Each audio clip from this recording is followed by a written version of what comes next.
ప్రపంచంలో ఉన్న స్త్రీలందరికీ అంతర్జాతీయ మహిళా దినోత్సవ శుభాకాంక్షలు తెలియజేయుచున్నాను. దేవుడు స్త్రీలందరినీ దీవించునుగాక, ఆశీర్వదించునుగాక, ఆయురారోగ్యాలు అనుగ్రహించి తన నామ మహిమ కొరకు వాడుకొనుగాక. ఈరోజు ఈ మహిళా దినోత్సవాన్ని ఏర్పాటు చేయడం గల కారణం, స్త్రీలు కూడా సమాజంలో సమానమే, వారు కూడా అన్ని రంగాల్లో ముందుకు వస్తున్నారు. టీచర్స్ ఏంటి, డాక్టర్స్ ఏంటి, అంతరిక్ష వ్యోమగాములు కూడా పనిచేస్తున్నారు, పైలట్లు అవుతున్నారు, పోలీసులు అవుతున్నారు, రాజకీయ నాయకులు అవుతున్నారు, అంటే సంఘ సంస్కర్తలు అవుతున్నారు, సైకాలజిస్టులు అవుతున్నారు. అన్ని రంగాలలో కూడా స్త్రీలు ప్రముఖ పాత్ర వహిస్తున్నారు. పురుషుల దృష్టిలో స్త్రీలు తక్కువ వచ్చాము, కానీ దేవుని దృష్టిలో స్త్రీలు కూడా పురుషులతో సమానమే. స్తోత్రం చెప్పండి. కానీ భర్త దగ్గరకు వచ్చేసరికి స్త్రీ ఖచ్చితంగా విధేయత కలిగి ఉండాలి, అంటే బైబిల్ ప్రకారముగా. కానీ స్త్రీలు ఏ విషయంలో కూడా తక్కువ కాదు. ఇక్కడ స్త్రీలందరికీ ఒక ఘనతను, గౌరవాన్ని ఇవ్వడానికే ఈరోజు మరి అంతర్జాతీయ, అంటే ఒక మన భారతదేశం మాత్రమే కాదు, ఇంటర్నేషనల్ వైజ్గా ప్రపంచవ్యాప్తంగా ఈరోజు మహిళా దినోత్సవాన్ని జరుపుకుంటున్నారు.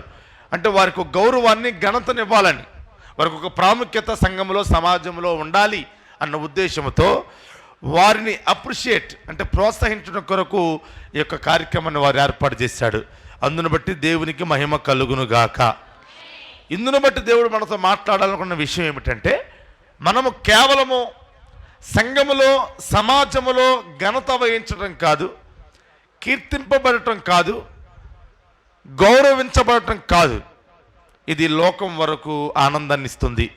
ఈరోజు మనతో మాట్లాడాలనుకున్న విషయం, దేవుడు మనము దేవుని ద్వారా కూడా గౌరవించబడాలి, మనము దేవుని ద్వారా కూడా కీర్తించబడాలి, మనం దేవుని ద్వారా కూడా హెచ్చింపబడాలి, మహిమపరచబడాలి. మనం దేవుని ద్వారా నన్ను గణపరచువని నేను గణపరచెదను. మనమందరము కూడా బలా నమ్మకమైన మంచి దాసుడా, మంచి దాసురాలా అని దేవుని ద్వారా మనము సాక్ష్యం పొందుకోవాలి.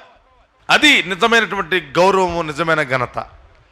ఎందుకంటే మనము ప్రజల్లో మంచివారుగా కనబడి మంచి పేరు ఒకవేళ అందరి ద్వారా సంపాదించుకోవచ్చు, కానీ ఎందుకని మనుషులకు మనం ఎలాంటి వారము, లేకపోతే మనలో ఉన్నటువంటి లోపాలు, పాపాలు, తప్పులు మనుషులు కనబడకపోవచ్చు. కనబడిన దాన్ని బట్టి మనుషులు మనల్ని గౌరవించవచ్చు, మనం ఉన్న స్థితిని బట్టి, స్థాయిని బట్టి మనుషులు మనల్ని గౌరవించవచ్చు. కానీ దేవుడు గౌరవించాలంటే పైరూపం మాత్రం దేవుడు చూడరు, హృదయాన్ని దేవుడు లక్ష్య పెడతాడు. కనుక మనము పైన లోపల ఎలా ఉండాలి చెప్పండి?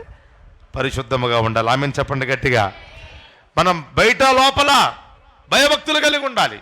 కనుక స్త్రీలందరూ కూడా జ్ఞానం కలిగి ఉండండి, వివేకము కలిగి ఉండండి, భయభక్తులు కలిగి ఉండండి. ఎక్కడా కొనియాడబడతారు, పరలోకములు కూడా కొనియాడబడతారు.